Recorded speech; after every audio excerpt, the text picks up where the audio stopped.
The state of Indiana is making some changes when it comes to children and their ability to become better readers. WRTV's Meredith Hackler tells us about the science of reading and its mission to help students get to where they need to be.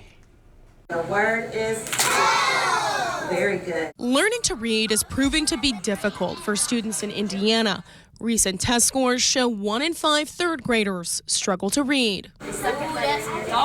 We started noticing it when she was home on Zoom, having a lot of trouble paying attention and retaining and doing some of those tasks. Emily Timmons' daughter started school in 2020 when COVID was in full swing.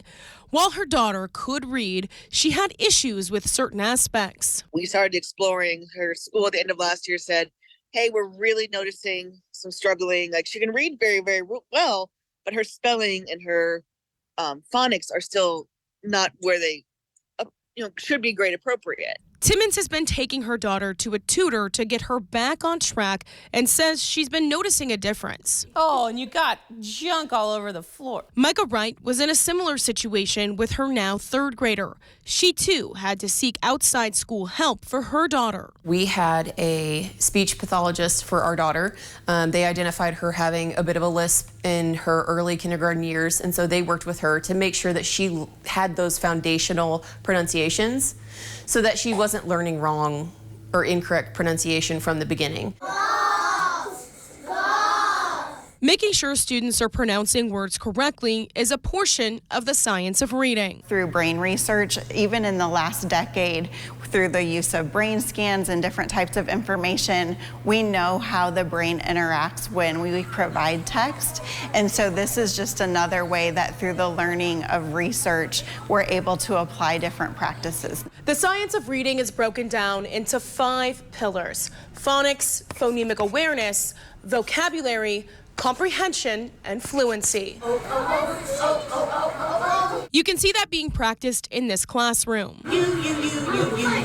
Students are sounding out the words and interacting with their teachers, a practice that the curriculum coordinator at Wayne Township Schools says is working.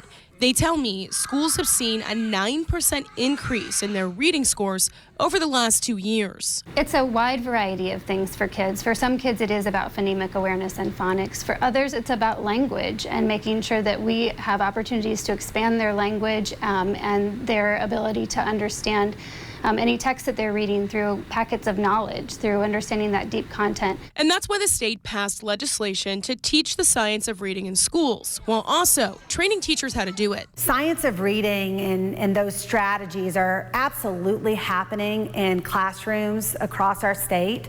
It's not every classroom yet, though, and that's where we have to do everything we can to make sure every single, especially kindergarten through third grade teacher, special education teacher, English learner teacher, has those strategies in science of reading that we can really maximize the support for kids. And there's funding to help. However, state officials say it's important that schools and parents work together to see what works best for their child. We all have to work together, so we need parents and families with us. And that means parents and families reading to their child or having their child read 20 to 30 minutes every day. That matters so much. A plan moms I spoke with can get behind. One approach isn't going to be the perfect thing for every single person. I would say, as it relates to what my experience has been with my kids, yes, that would be what I would assume that would be for the better. Meredith Hackler, WRTV. Now, according to the nation's report card, which comes out every 2 years, Indiana is average when it comes to reading scores, despite having declining scores since 2015. The 2022 data shows 33% of Indiana fourth graders and 31% of eighth graders scored at or above proficiency.